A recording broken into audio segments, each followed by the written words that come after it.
Depuis déjà quelques années, nous assistons dans les gorges du Verdon au retour de grands oiseaux qui ont fait peur il y a de cela quelques décennies déjà. Les vautours, fauves d'abord, vautours moines ensuite. Et nous allons suivre un petit peu le voyage de ces oiseaux-là à travers les gorges du Verdon, certes, mais à travers toute l'Europe. Tiffaine Lyon, chargée de mission vautours à la LPO, va nous parler un petit peu de la réintroduction de ces vautours moines et puis du chemin qu'ils parcourent et de toutes les manières qui existent à l'heure actuelle pour les géolocaliser. Et puis même si vous avez envie de vous intéresser un petit peu plus à la vie de ces vautours-là, eh bien vous pouvez devenir parrain ou marraine. Bonjour. Bonjour Annabelle. On parlait tout à l'heure, hors micro, de la réintroduction des vautours moines qui sont donc venus après celle des vautours fauves, mais dans des proportions totalement différentes. Comment ça se passe concrètement ? Alors effectivement, les vautours moines ont été réintroduits à la suite des vautours fauves. Donc le programme avait commencé à la fin des années 99 avec les vautours fauves. La colonie s'est bien développée, donc on a décidé de stopper la réintroduction des vautours fauves. Et on a commencé la réintroduction des vautours moines à partir de 2005. Donc ça fait déjà 11 ans que le programme a commencé. Et à l'heure actuelle, on est à 28 vautours moines lâchés dans les gorges du Verdon. Et on a à peu près une douzaine d'oiseaux dont on a encore des nouvelles. Donc, dont on a encore des nouvelles, c'est-à-dire par balise ou par géolocalisation, ou que l'on voit régulièrement sur le territoire. C'est ça, donc on a des oiseaux qui sont équipés maintenant de balises GPS avec le développement de cette technologie. Avant ça, on a beaucoup utilisé les bagues, on les utilise encore, donc des bagues métal et des bagues en plastique sur lesquelles il y a un code gravé qui sont en fait des cartes d'identité des oiseaux. Et donc sur le territoire français, on a différents sites où on a des observateurs qui vont lire les bagues des vautours et pouvoir donner des informations de lecture de bagues aux gestionnaires des programmes de réintroduction. Ce qui fait qu'on a des nouvelles régulières de nos oiseaux sur des sites autres que le Verdon. Et sur le site du Verdon, est-ce que l'on sait combien de vautours moines sont restés ou sont revenus et maintenant sont sédentaires, j'exagère peut-être un peu, mais résidents réguliers ? Alors sur toute l'année, on va dire qu'on va avoir à peu près 25 vautours moines différents qui vont être observés dans les gorges.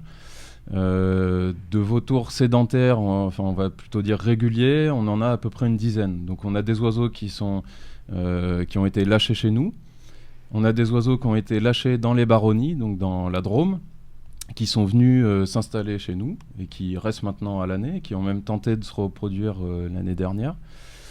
Et puis on a des oiseaux exogènes qui ne sont pas bagués, donc on ne peut pas savoir d'où ils viennent. Et le seul couple reproducteur pour l'instant dans les gorges du Verdon est constitué d'un oiseau qui a été lâché chez nous et d'une femelle qui n'est pas baguée. Donc on ne sait pas d'où elle vient. D'accord, donc elle pourrait a priori être sauvage ? Ou est-ce que c'est impossible ? Tous les vautours moines sont sauvages, on parle d'oiseaux sauvages. Ils sont issus de captivité pour certains, mais bon, ce sont bien des oiseaux sauvages. Pour cette femelle-là, alors soit c'est un oiseau qui a été lâché sur un site qui a perdu ses 2 bagues, c'est quelque chose qui peut arriver, c'est rare mais ça peut arriver. Ou bien c'est un oiseau qui pourrait provenir d'Espagne. Là-bas il y a 2000 couples de vautours moines, ce qui fait qu'il y a des oiseaux qui sont bagués, mais la totalité des poussins ne sont pas bagués. Ça pourrait être une femelle qui nous arrive de ce noyau espagnol. Alors on voit bien à quoi ressemble un vautour fauve, parce qu'on a vu leurs photos un petit peu partout, et c'est ceux qu'on retrouve en général dans les personnages des méchants dans les dessins animés pour enfants. Pour le vautour moine, à quoi il ressemble ? Alors le vautour moine, il est beaucoup plus sombre que le vautour fauve. En anglais, on l'appelle le black vulture, donc vautour noir. Il est marron très très foncé. Lorsqu'il est jeune, il a un beau capuchon noir sur la tête. D'où son nom de vautour moine. La tête va blanchir en général avec l'âge, donc plus il est vieux, plus il a une tête blanche. Et du coup, il a des cerres un petit peu plus acérées que chez le vautour fauve. Et ce qui permet vraiment de le reconnaître, c'est cette couleur très sombre. Il n'y a quasiment aucun contraste en fait, hein. C'est une couleur uniforme, contrairement au vautour fauve qu'on peut voir en vol, où il y a un contraste entre l'avant de l'aile plutôt marron et l'arrière de l'aile plutôt noir. Là, ça va être vraiment très uniforme et un aspect plutôt en cloche, c'est-à-dire avec les ailes qui retombent vers le bas lorsqu'il est en vol. Alors justement, le vautour moine, on le connaît un petit peu moins. Il mange quoi lui? Parce que le vautour fauve, on est bien d'accord, on est sur du mou. Il mange du mou. Oui, c'est ça. En fait, lorsqu'un cadavre est découvert, il y a une arrivée des oiseaux qui se fait quasiment tout le temps de la même façon. C'est-à-dire que vous avez d'abord des corvidés, donc tout ce qui est corneilles, grands corbeaux, pies qui vont arriver en premier sur les cadavres. Ensuite, on a le vautour fauve qui va arriver pour manger toutes les parties molles, donc ça va être les viscères, les muscles. Une fois que la carcasse a commencé à être consommée, on a le vautour moine qui va arriver. Donc lui, il va se nourrir de toutes les parties plus raides, plus coriaces, les tendons, les ligaments, les cartilages. Ensuite, on a le vautour percnoptère, donc lui qui est une sorte de petite poule, un vautour beaucoup plus petit, avec un bec beaucoup plus fin. Il va picorer tout ce qui est tombé à côté de la carcasse et puis il va pouvoir curer le squelette. Il va pouvoir accéder aux endroits où les grands vautours avec leur gros bec n'ont pas pu manger, quoi. Oui, aller nettoyer, ouais. Voilà. Et puis après, on a le gypaète barbu qui arrive, lui, pour manger les os. Voilà, il va prendre, soit avaler les petits os comme ça d'un trait, soit les prendre dans son bec, s'envoler, aller au-dessus d'un pierrier, les lâcher pour qu'ils se brisent en petits morceaux et aller récupérer les débris. Ce qui fait que quand on a les 4 espèces de vautours présents sur un territoire, il ne reste plus rien. Il n'y a plus rien. Ouais. Alors chez nous, il y a qui? Il y a quoi? Donc il y a le vautour fauve. La population dans le Verdon est estimée à peu près 400 individus. On a 166 couples nicheurs en 2016. On a le vautour moine, donc je disais tout à l'heure à peu près une dizaine d'individus quasi en permanence. Un couple nicheur qui a malheureusement échoué cette année, mais qui avait produit 3 jeunes à l'envol de manière consécutive les années passées. On a une individu qui a pondu toute seule, donc ça a échoué, ça n'a rien donné, elle s'était pas accouplée, la fête est claire. Et puis un autre couple qui s'était installé, formé d'un oiseau adulte et d'un jeune seulement d'un an. Donc voilà, c'était trop jeune, ça n'a pas marché. Ensuite, on a le vautour percnoptère, donc seulement un couple sur le Verdon, ce qui est très peu, mais alors lui, contrairement aux autres vautours, il est revenu naturellement. Suite à la présence du fauve et du moine, il n'y a pas eu de réintroduction sur cette espèce-là. Et le gypaète barbu, il y a eu des lâchers dans le Mercantour et sur le parc Alpi-Maritimé, donc le versant italien du Mercantour. Du Mercantour. Voilà, donc on a des oiseaux qui viennent visiter de temps en temps le Verdon. On a notamment eu un jeune adulte qui est resté de octobre 2015 à février 2016, donc pendant toute la période de reproduction de l'espèce. Donc on a cru rêver un petit peu au début sur un retour de l'espèce dans le Verdon, et il est malheureusement resté tout seul et il est reparti ensuite dans le Mercantour, il a été identifié là-bas. Mais voilà, et on sait que le coin est favorable pour l'espèce et puis on croise les doigts du coup pour un retour de l'espèce dans les années à venir. Alors revenons à la réintroduction du vautour moine. Donc comme ce ne sont pas des bébés qui naissent dans le Verdon et qui naissent chez nous, d'où ils viennent ces bébés? Alors on a, comme je disais tout à l'heure, on a quand même un couple qui a produit 3 jeunes à l'envol. Bon, c'est quand même relativement peu pour l'instant. Sur 4 ans. Voilà, sur 4 ans. Voilà. 3 sur 4 du coup. Et donc c'est relativement peu, donc il y a toujours l'effort de réintroduction à faire. Donc pour les réintroductions, on a 2 sources d'approvisionnement en vautour moine.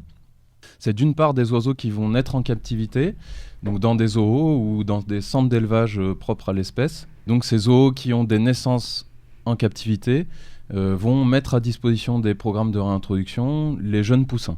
Donc ça, c'est la première source d'approvisionnement. Donc à partir du moment où on considère que le poussin est viable, est-ce qu'il y a un temps à conserver? Alors en général, on va récupérer, donc on appelle ça un moinillon, un jeune moine, un poussin. Donc on va le récupérer à 3 mois. Un vautour fauve ou moine s'envole à l'âge de 120 jours, donc 4 mois. Donc on le reçoit à 3 mois, il passe 1 mois dans la volière, le temps de s'acclimater, de se muscler, de savoir voler. Et au bout de 4 mois, on va ouvrir la volière pour qu'ils s'envolent. Et donc, le fait qu'il n'y ait pas d'adultes avec eux, est-ce que ça freine un petit peu l'apprentissage ? Disons qu'ils arrivent à se débrouiller tout seuls, d'une part pour se nourrir. C'est quelque chose qui est inné, on va leur présenter de la nourriture, ils savent se nourrir tout seuls, on n'a pas besoin de les assister. Ce qui fait qu'on n'a pas de contact avec eux et ça préserve leur caractère sauvage, on va dire. Parce que quand ils sont bébés, c'est comment on fait pour quand ils sont plus jeunes que 3 mois ? Faut leur mâchouiller des insectes et les mettre dans le bec ? Eh bien, en fait général, c'est les parents qui les nourrissent quand c'est possible. Donc ça va être de la nourriture qui est prédigérée par le parent, qui va être régurgitée au poussin. Sinon, après, on peut essayer de dépecer une proie ou un gigot d'agneau, par exemple, le couper en lanières et essayer de nourrir les jeunes à la main. Donc dans les centres d'élevage ou dans les zoos, est-ce que c'est le papa, la maman qui s'en occupe ? Oui, normalement, ils restent avec les parents jusqu'à 3 mois et là, donc, on va retirer le poussin aux parents. Mais des fois, il y a un problème d'alimentation via les parents, on va récupérer le poussin et le nourrir à la main, quoi. D'accord. Donc à 3 mois, il arrive, il sait se nourrir tout seul. Et le travail pour vous, c'est d'arriver à faire en sorte qu'il soit en mesure de pouvoir s'envoler comme un grand à 4 mois sans avoir eu de contact humain. On ne veut pas qu'il y ait de contact humain pour pas qu'il y ait de familiarité avec l'homme. Donc quand on va nourrir le poussin, on ouvre la volière, on dépose la nourriture, on remet de l'eau s'il n'y a plus d'eau et on s'en va. Voilà. On ne cherche pas du tout de contact avec ces oiseaux-là. Parce que dans leur vie future, ce serait compliqué si ils ne craignaient pas les hommes. Alors, l'homme ne craint rien vis-à-vis du vautour. Non. Mais le vautour fait peur. Il y a encore beaucoup de gens qui, lorsqu'ils voient un vautour, sont complètement effrayés. Ouh là là, il va nous attaquer. Voilà. Ah ouais. Il faut bien garder à l'esprit que ce sont des charognards, ils sont incapables de chasser. Donc si vous êtes vivant, vous ne craignez rien. Voilà. Vous ne vous ferez pas attaquer par un vautour dans les gorges du Verdon. Même si vous faites la sieste et que vous ne bougez pas. Voilà. Donc nous, ce qu'on cherche, c'est vraiment à éviter les contacts humains-vautours pour simplement pas effrayer les gens. Mais sur un volet techniquement, ils s'attaqueront jamais à un humain, quoi. Donc, dans ce mois où vous les gardez en captivité, c'est le moment où vous allez les équiper, entre guillemets, dire que quand ils arrivent, est-ce qu'ils sont déjà bagués, par exemple ? Alors, ils peuvent déjà porter une bague muséum. Donc, c'est une bague en métal qui est gravée par le Muséum national d'histoire naturelle. Donc, qui est une bague à numéro unique et donc qui va correspondre à un seul oiseau.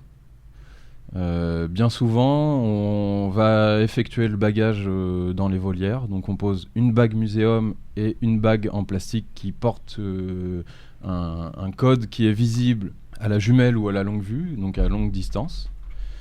Donc bien souvent, on va le faire dans la volière. D'accord. Et pour ça, vous endormez l'oiseau ou vous le laissez réveiller ? C'est-à-dire que ça doit être source de stress énorme pour lui quand même. Effectivement. Donc là, on essaye d'intervenir au minimum sur les oiseaux, mais on va être obligé de les attraper au moins 1 ou 2 fois.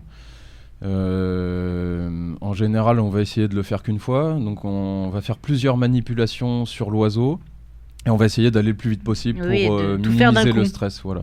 Donc on va poser les 2 bagues, on va décolorer des plumes sur l'oiseau. Donc là c'est pour le reconnaître lorsqu'il va être en vol. Avec, vous imaginez 400 vautours en vol dans les gorges et un vautour moine parmi 400 fauves. Bah, des fois c'est une aiguille dans une botte de foin. Donc pour le reconnaître très facilement, on va choisir quelques plumes. Donc sur les ailes ou sur la queue, ou les deux, faire des combinaisons. On prend de la teinture pour les cheveux et on va décolorer, donc ça peut être 1, 2, 3, 4, 5, 6 plumes, suivant les combinaisons qu'on va choisir et les combinaisons qui ont déjà été faites sur d'autres oiseaux. D'accord, pour qu'on puisse différencier certains oiseaux d'autres. Pour qu'il n'y ait pas de doublons sur 2 oiseaux. Et puis on va poser la balise GPS. Donc là, c'est un harnais qui va passer autour des pattes et qui va positionner la balise sur le dos. D'accord. Voilà. Donc en général, on essaye d'attraper l'oiseau et de tout faire en même temps. Ensuite, on le remet en volière. On va surveiller que la balise reste bien en place. Et puis après, c'est parti pour le grand saut, quoi. D'accord. Avant de partir, tu vérifies aussi que la balise fonctionne, j'imagine. Oui, bien sûr. Effectivement, donc on a des transmissions via les satellites de position GPS et on récupère ces données via une plateforme internet qui va nous mettre une carte à jour tous les jours, une fois par jour, avec les derniers pointages de la balise GPS. Donc si on est un peu curieux et que l'on veut aller suivre les derniers vautours moines lâchés dans le Verdon, on peut, via le site de la LPO, regarder où ils sont tous les jours. Ils disent « Ah tiens, t'as vu aujourd'hui, et elle est là, il est là. » Enfin, elle est là avec des filles, non ? Ah, il y a les deux, il y a des mâles et des femelles, c'est ça. on lâche les deux. Donc effectivement, nous, l'équipe technique, on va dire, on a toutes les localisations qui sont émises par la balise. Et après, pour le grand public, donc tout le monde peut aller voir les localisations. Donc pour l'instant, on a Bernardus, Mistral et Voltige, donc 3 femelles qui sont équipées de balises GPS. Et il suffit d'aller sur notre site internet, sur verdon.lpo.fr, et vous avez des petits onglets où vous pouvez cliquer sur l'oiseau, et vous avez une localisation par jour pour chaque oiseau. Donc effectivement, vous pouvez voir le voyage de chacun de ces oiseaux et voir un petit peu ce qu'ils fabriquent tous les jours. Alors, quel est l'intérêt pour vous de pouvoir suivre leurs déplacements ? C'est un intérêt, on va dire, scientifique, parce que ça nous facilite déjà grandement le suivi des oiseaux.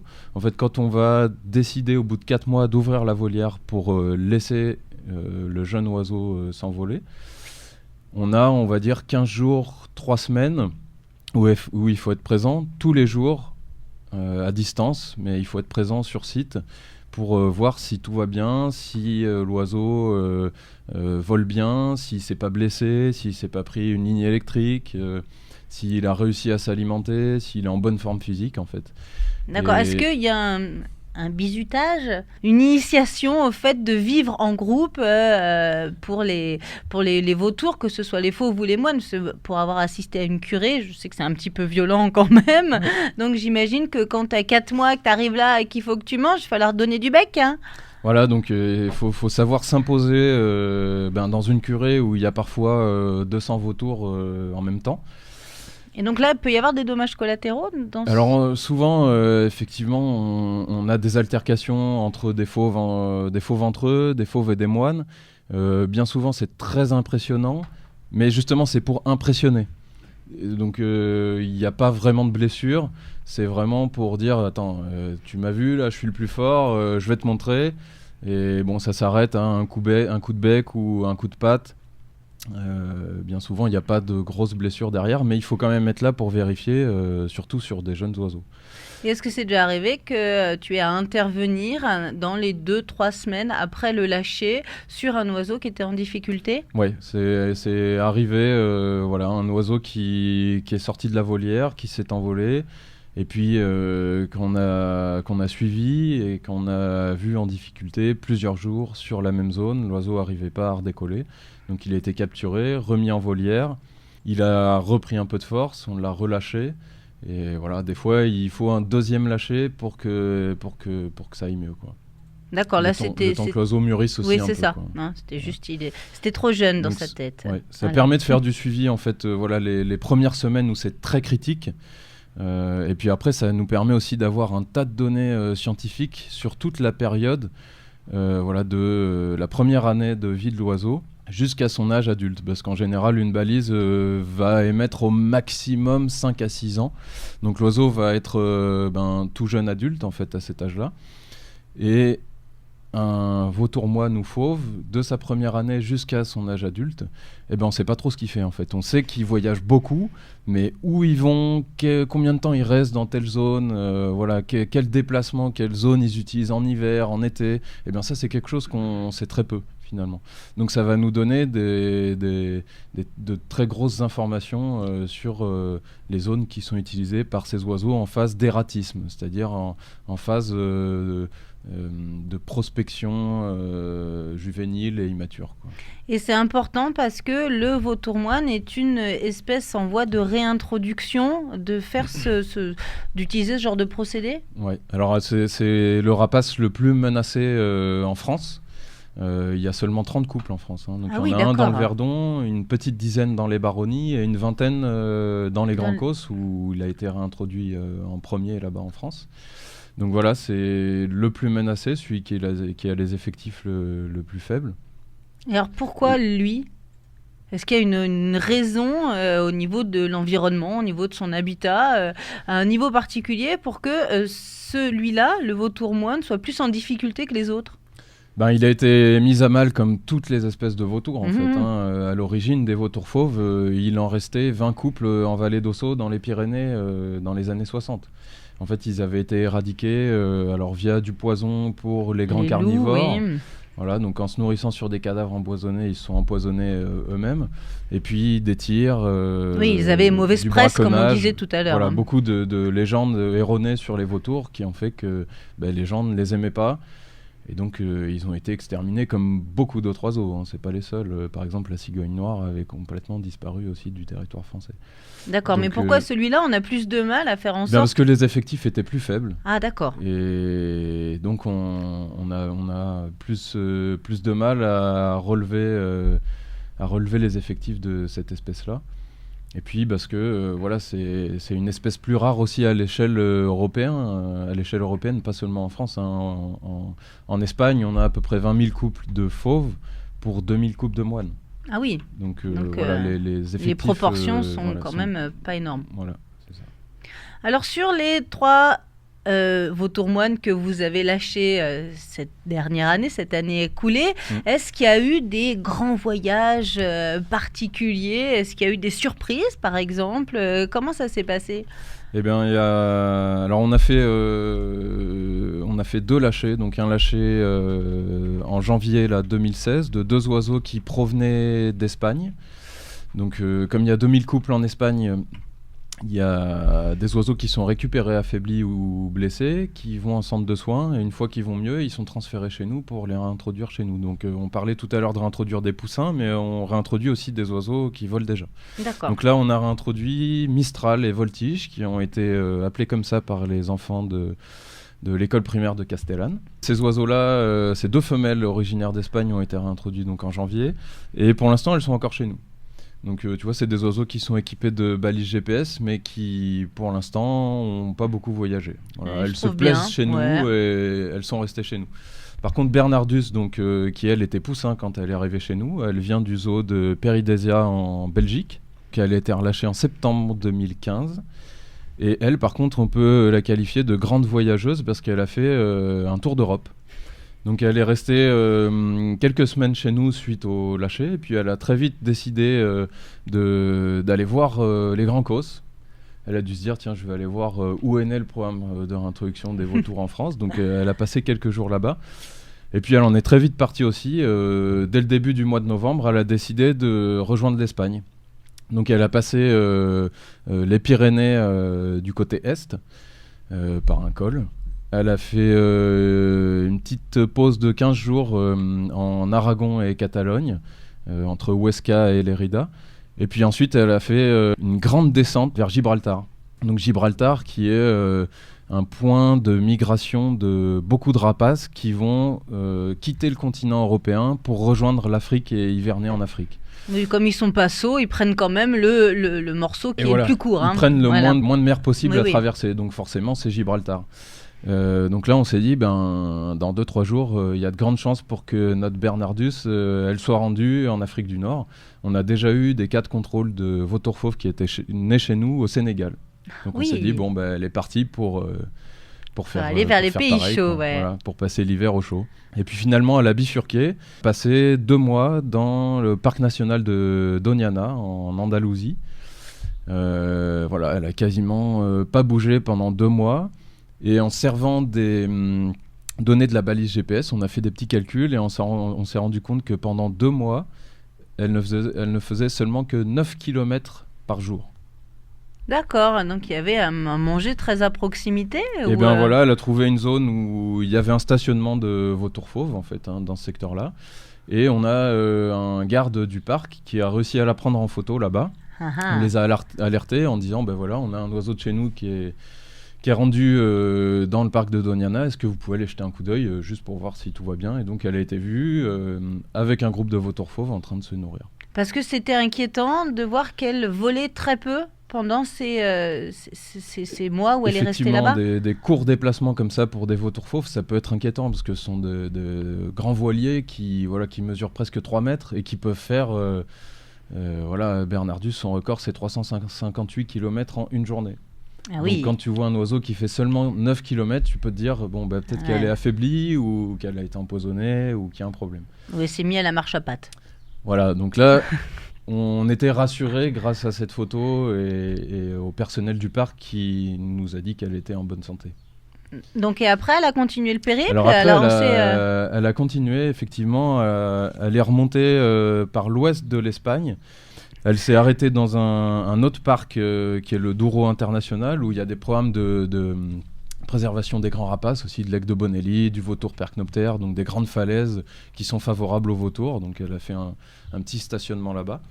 Et puis elle est remontée en France, en gros du 8 novembre au 1er mai 2016. Elle a parcouru 11 500 km, rien qu'en Espagne. Voilà. Donc Et aurait elle avait pu, l'air quand même très très informée sur les différents spots dans lesquels elle pouvait s'arrêter. Comment ils reconnaissent ça? Ah bah, les vautours, ça a une très bonne vue déjà, donc ils sont capables de repérer des paysages qui ressemblent un petit peu à ce qu'ils ont déjà fréquenté. Donc ils vont aller voir voilà, des zones qui sont identifiées comme favorables pour eux. Et puis il ne faut pas oublier quand même que l'Espagne, c'est le bastion des vautours, donc elle a dû croiser vraiment beaucoup de vautours D'autres sur sa route, vautours, d'accord. qui ont dû lui indiquer voilà, des endroits où potentiellement elle pouvait trouver à manger, se reposer au calme, etc.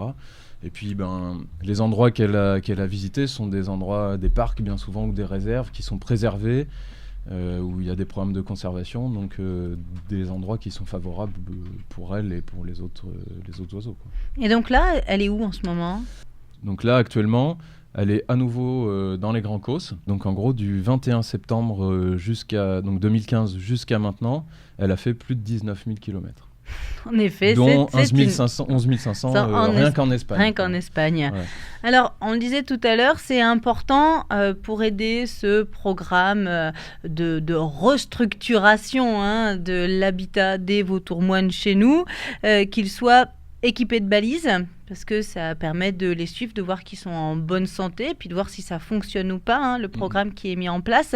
Mais des balises, ça coûte cher. Oui, alors suivant les modèles qu'on va utiliser, là donc on a 3 modèles en fonctionnement en ce moment. Ça vaut entre 2 000 et 5 000 euros pour une balise. D'accord, une balise qui sera dédiée à un oiseau et qui a priori ne sera pas réutilisé après, sa durée de vie étant d'à peu près 5 ans. Tu nous disais s'il n'y a pas de défauts techniques. Voilà, il y a des gypaètes qui ont été équipés de balises GPS et il y en a un qui l'a gardé pendant 6 ans. Donc là, en fait, les problèmes qu'on peut avoir, c'est un problème technique dans la balise. La technologie, il y a toujours des failles. Mais de toute façon, le harnais qui est utilisé pour fixer la balise sur l'oiseau est biodégradable. Donc, c'est-à-dire qu'il est programmé pour se détruire et donc pour libérer l'oiseau de la balise. D'accord. Ce qui veut dire qu'après, ce serait possible de la récupérer via un émetteur-récepteur ou pas? C'est ça. Alors sur les balises GPS, on colle des petits émetteurs qui émettent un signal et grâce à une antenne, on peut faire ce qu'on appelle du radio tracking. Donc on peut, si l'émetteur marche encore, essayer de retrouver la balise via le signal que l'émetteur va nous envoyer.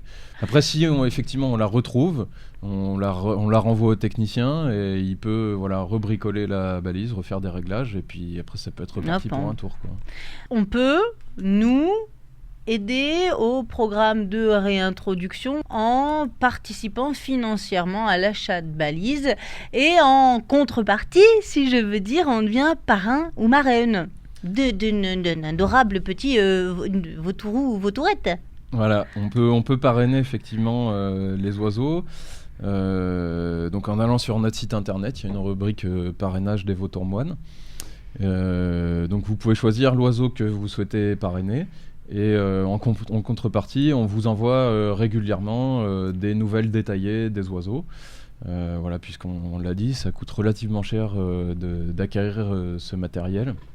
Et donc, on cherche un petit peu de soutien de la part des particuliers pour nous permettre d'acquérir ce matériel-là. Et dans l'absolu, ça devrait être de manière temporaire, alors à plus ou moins longue échelle. Une fois que l'on considérera que la population de vautours moines est stable, il n'y aura plus besoin de ce genre d'équipement. Alors l'objectif du programme Vautour, c'était de lâcher 50 vautours moines sur la zone. C'est le seuil en fait pour que la population soit théoriquement viable. Donc là on en est à 28, ce qui fait que tu vois on a encore beaucoup d'efforts à faire, donc beaucoup de balises à acheter aussi encore. Une fois effectivement qu'on aura un noyau qui sera installé, que la colonie sera pérenne, on aura besoin de ce matériel-là. Mais on continuera probablement encore à en poser parce que ça nous permet d'avoir un suivi très précis des oiseaux, mais ça nous permet aussi d'acquérir beaucoup de connaissances au niveau de la biologie, des habitats utilisés pour les vautours, et puis aussi ça pourrait nous permettre d'avoir des données sur les impacts des éoliennes, des lignes électriques, etc. Donc ça a un avantage pour le suivi, mais aussi pour avoir beaucoup de connaissances sur la biologie et l'utilisation du territoire de ces oiseaux-là. Et pour en revenir à une problématique plus proche de chez nous, est-ce que par exemple ça pourrait vous donner des informations sur l'impact des highlines ? Alors pas des highlines directement, parce que l'espèce qui est concernée par la highline, c'est le vautour fauve qui niche en falaise. Le vautour moine, il niche dans les arbres, donc il n'est pas impacté normalement par les highlines. Après, on n'est jamais à l'abri qu'il y ait un poids d'ancrage à proximité d'un arbre qui est utilisé par un vautour moine. Donc effectivement, peut-être qu'on sera amené à utiliser cette technologie pour avoir une idée de l'impact de cette pratique. Mais pour l'instant, c'est plutôt le vautour fauve qui est concerné par cette pratique-là. Alors si on a envie d'en savoir un petit peu plus, on peut accéder directement aux données sur la LPO du Verdon en tapant sur n'importe quel bon moteur de recherche verdon.lpo.fr.